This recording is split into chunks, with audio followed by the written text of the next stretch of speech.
Olá, meus amigos, meus irmãos, muito bom dia, que a graça e a paz do Senhor seja sobre todos. Nós chegamos no 15º capítulo e hoje eu gostava de apresentar-los uma segunda etapa dos debates que estão aqui a ser enfrentados entre os amigos de Jó e o próprio Jó. Então vamos ao texto. O texto é longo e vamos ter que fazê-lo para que possamos entender exatamente o que é que se passa. Ele diz assim: então respondeu Elifaz, o temanita: porventura dará o sábio uma resposta à ciência de vento? Encher-se-á a si mesmo de vento oriental, arguindo com palavras que de nada serve e com razões de que nada aproveita? Tornas vãs o temor de Deus e diminuis a devoção a ele devida. Pois a tua iniquidade ensina a tua boca, e tu escolheste a língua dos astutos. A tua própria boca te condena, e não eu. Os teus lábios testificam contra ti.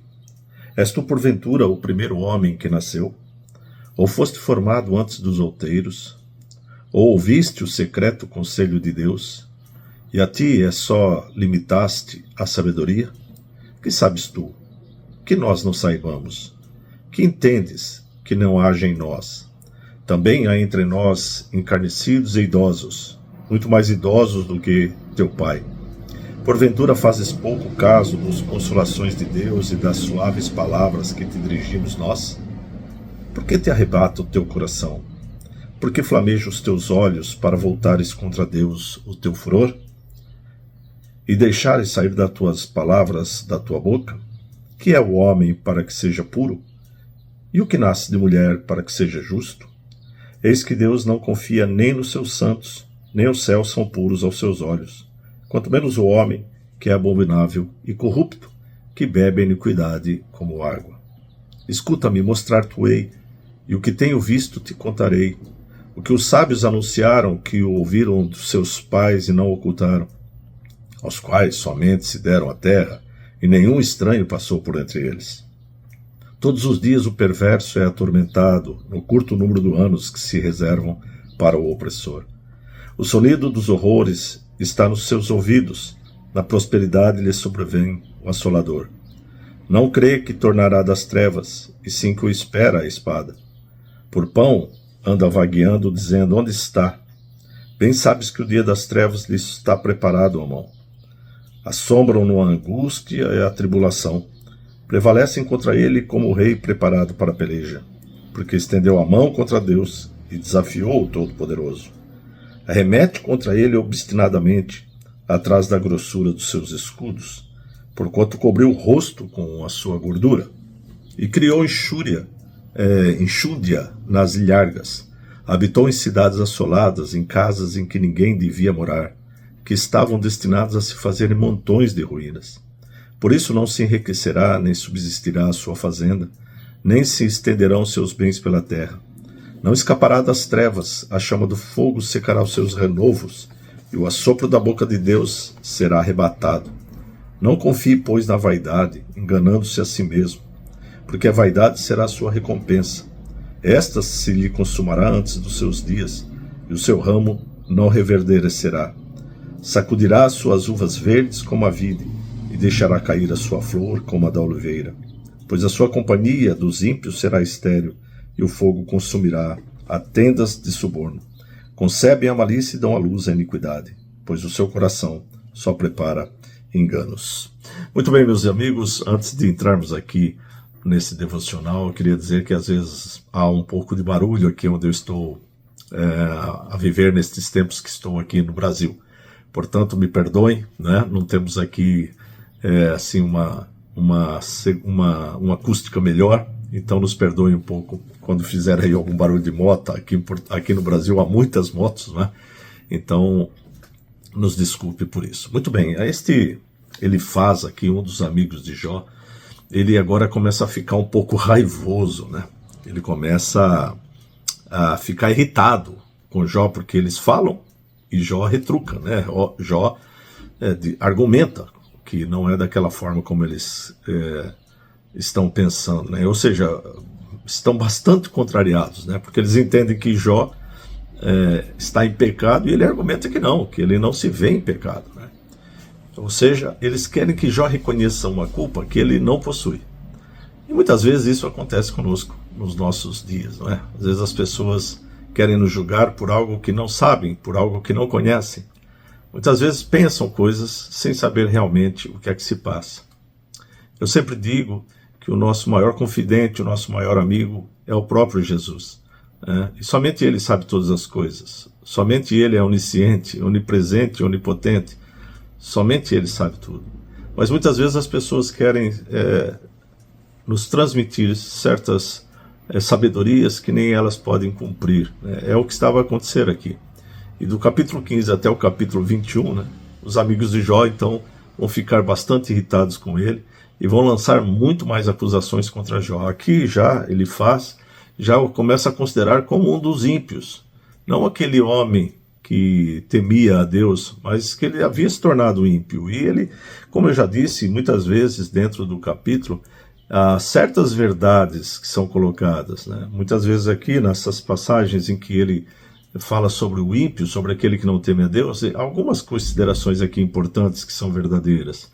Mas eles estão atribuindo a Jó essas questões. Ou seja, eles pressupõem que Jó tem um pecado, e por causa desse pecado é que ele estava sofrendo o que ele estava sofrendo. Ele tinha perdido todos os seus bens, tinha perdido sua família, tinha perdido a sua própria saúde por causa do pecado. Esta é uma doutrina que muitas vezes é colocada por alguns meios evangélicos, levando o pecado à questão, ou a enfermidades à questão do pecado. Mas isso não tem respaldo bíblico. Mas esses amigos não entendiam essas questões. Eles entendiam que uma pessoa que está próspera, está em todas as coisas, de repente perde tudo, é porque passa a ter algum problema. Um problema com Deus, e Deus o está castigando. A palavra de Deus, ela nos diz que Deus corrige aquele que ama. Corrigir é diferente de castigar. Corrigir, ela leva para uma instrução.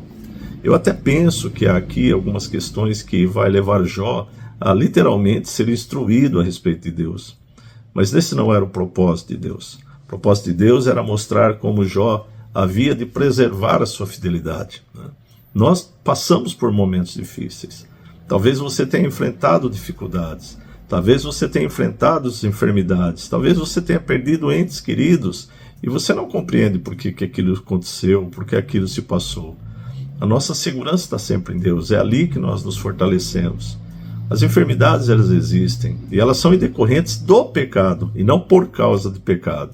Ela já vem em decorrência do pecado do homem. As enfermidades entraram no homem por causa do homem ter pecado contra Deus. Mas isso não quer dizer que cada vez que nós temos uma enfermidade é porque Deus está nos castigando, mas esse é o peso que veio por causa do pecado.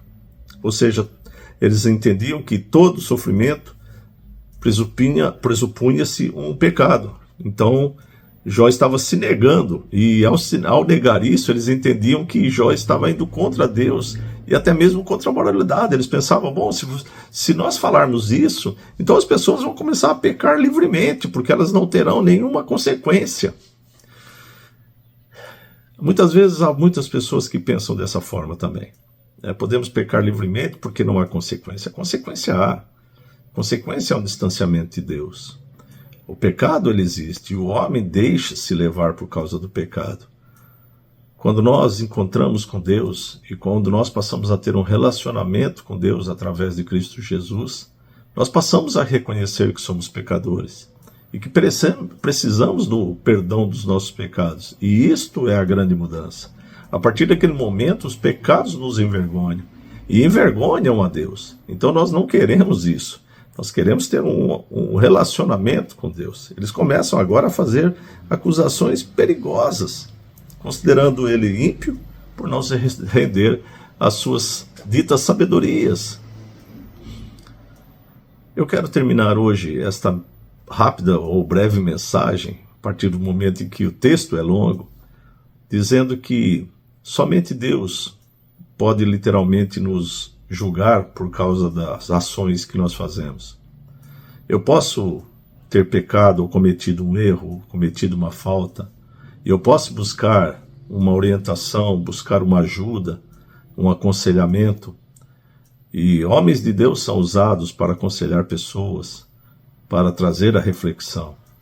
Mas isso não quer dizer que, sem que eu conheça literalmente o problema, eu possa julgar alguém por causa do seu semblante, por causa da sua forma, por causa da sua tristeza, por causa da sua enfermidade. Nós não podemos fazer isto. Nós não podemos fazer isso. O que nós podemos fazer pelas pessoas quando estão enfermas, entristecidas, é tentar ajudá-las a se levantar, orando, intercedendo, clamando a Deus por aquela vida. Que você possa entender isto e que você possa literalmente se voltar a Deus, colocando a sua vida diante de Deus, buscando a Deus em todo o tempo.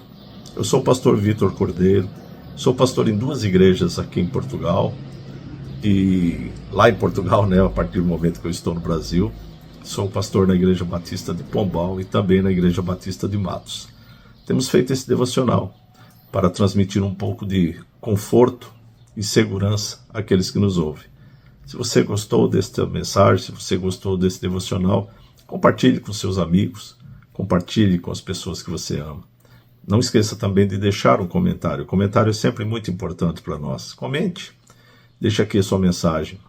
E também não esqueça de deixar o seu gosto, o seu like, que também ajuda muito no nosso vídeo, tá bem? Deus abençoe. Eu espero você então na próxima segunda-feira, em nome de Jesus. Até lá e tenha um bom fim de semana.